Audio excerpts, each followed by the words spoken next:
So, hi guys, mayong adlaw sa tanan. So, ako din si Ashley Ardotelius. I'm college student at Caraga State University, Cabadbaran Campus. So, taking program of Bachelor of Science in Information Technology. So, our topic for today is processing user input and basic data manipulation. So, once again, mayong adlaw sa tanan. So, karon nga adlaw is atong hisgutan ang usa ka importante na concept sa programming. So, which is mao ni ang user input and basic data manipulation. So, ano importante man ni guys? So, kay kini nagtugot na siya nga atong program is makig-interact sa mga nagamit. So, imbis nga per minute na lang parehas ang result, so ang program pwede mangutana o mudawat og information gikan sa user. So, dayon gamiton kini nga mga information. So, sa ato pa, mahimo ni nga personalize ang atong program. So, what is user input? So, user input is data from the keyboard. Use input to ask the user something. So, unsa ang user input, guys? So, unsa man jud user input? So, simple lang gani siya, guys. So, kini nga mga data o mga information nga gihatag sa user program pinaagi sa keyboard. So, pananitan, kung mag-login ka sa Facebook, so, ang imong user o password kay user input.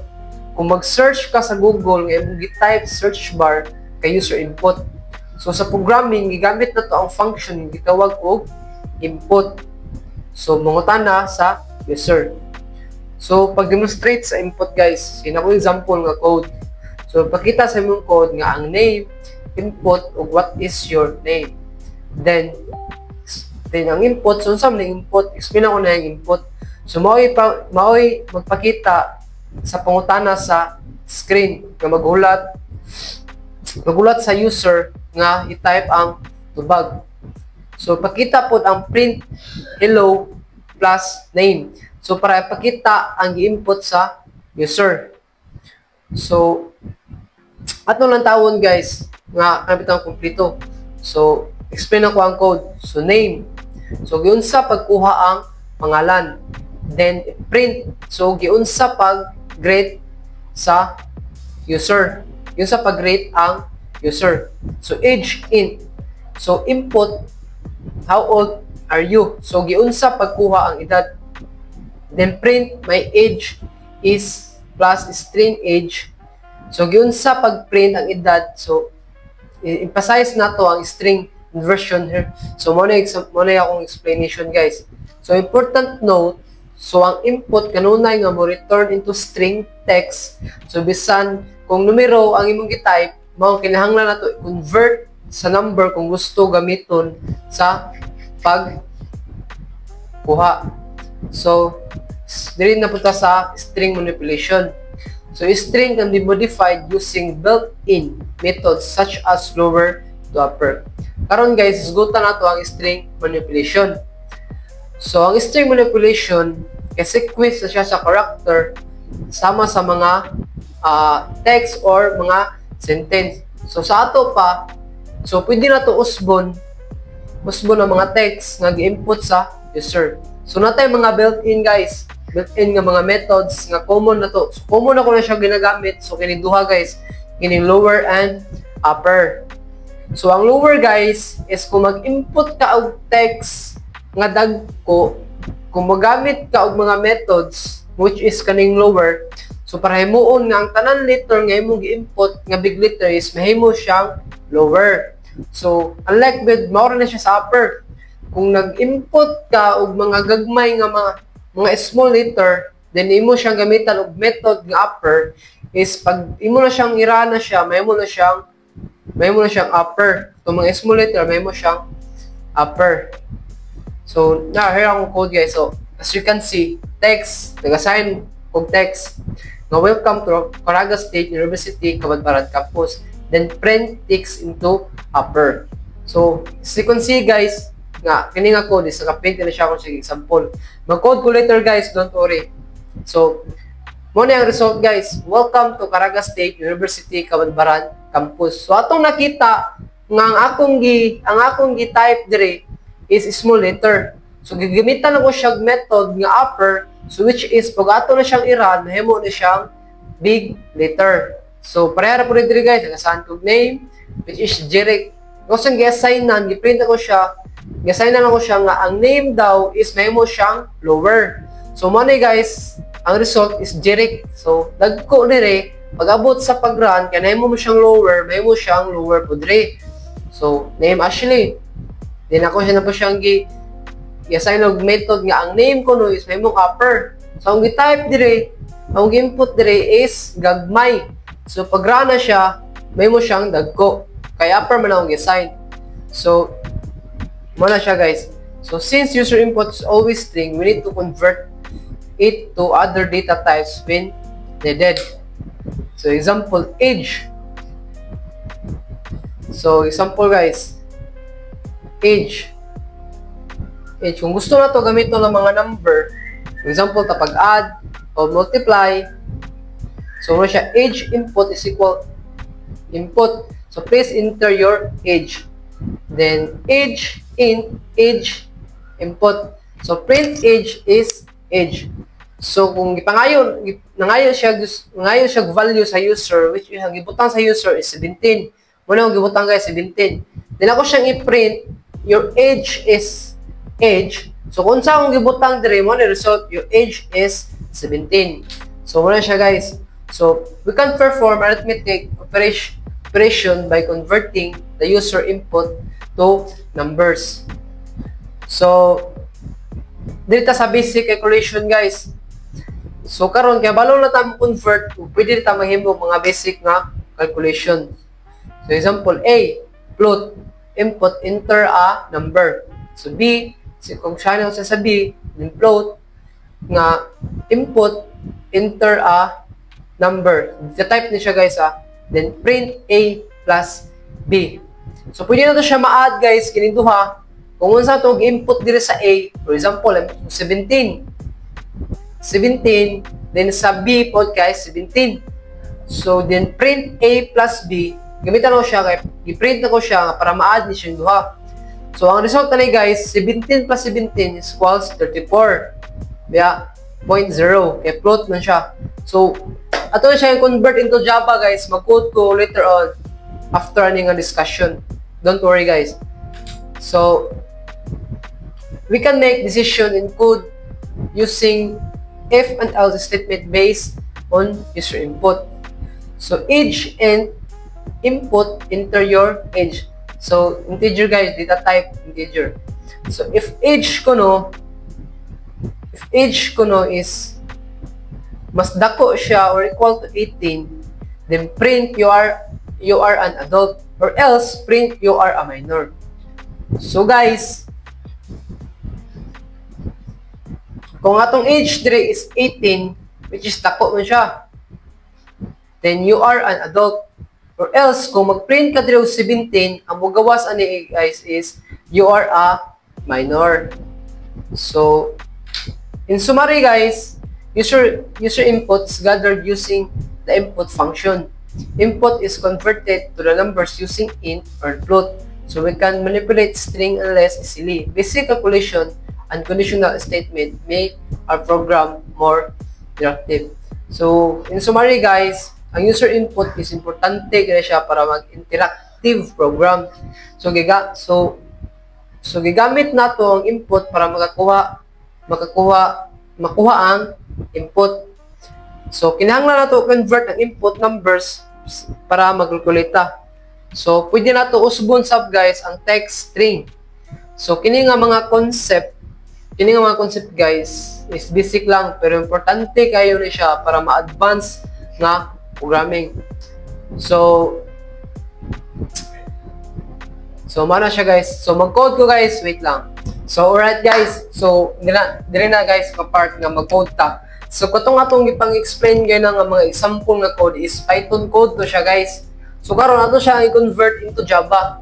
So ang gagamit nga apps guys is online GDB. So dagay mga apps guys sa code is pwede siya base code, visual code.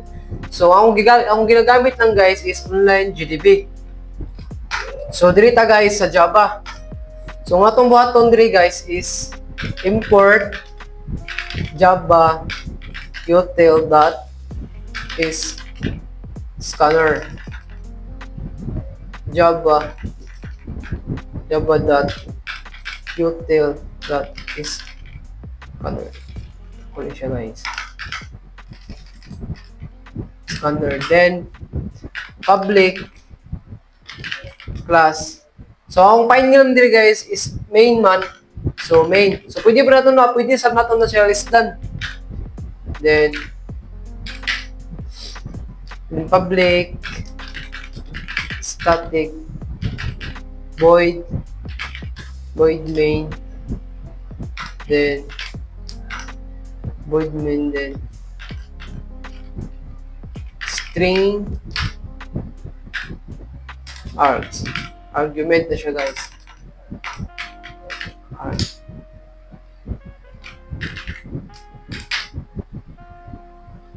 Then mag-create tao gatong scanner nga object guys. So scanner atong ipangalan is IO na lang. Pwede siya sa gunsa IO, then new scanner, then system dot in.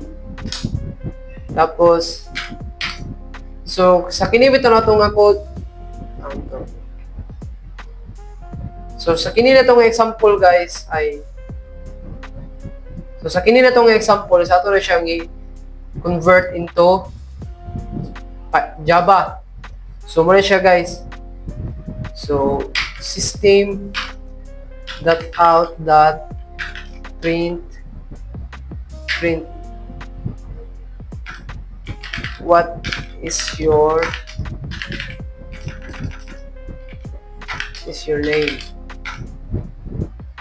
name. Tapos then string mo na siya guys, string name, then input, yun din may IO atong object dot next line, tapos siyang end.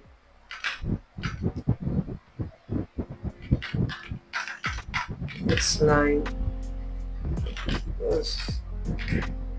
Atong timan-an guys nga kini bitaw nga part is dili to ni kalimtan kay mo na tong pa-end sa atong code. Then system dot out print line na siya guys ha. Print line, then hello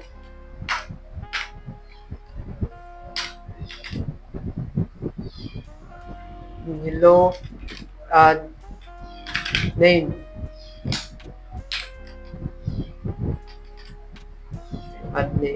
Tapos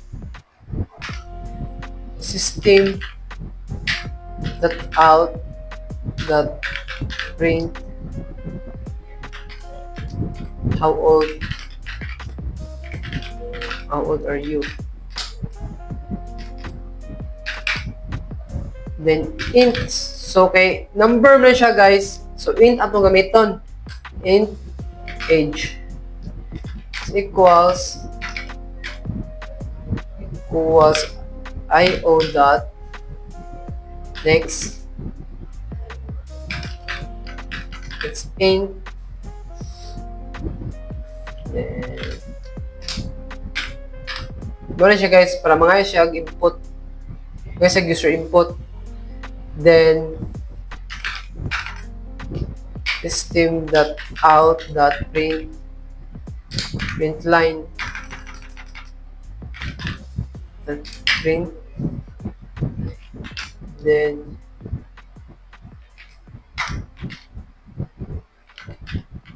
my age is comma tapos din add age. Hindi na ito kalimtan guys na pag-close sa input sa atong scanner object io.close, then so mano siya guys, ano siyang i-run, try na ito siya i-run. Alright, Ang error siya. System out. Sa page 6. Nalubli siya. Nalubli siya. System.out.print. Tapos, sa 7, string name.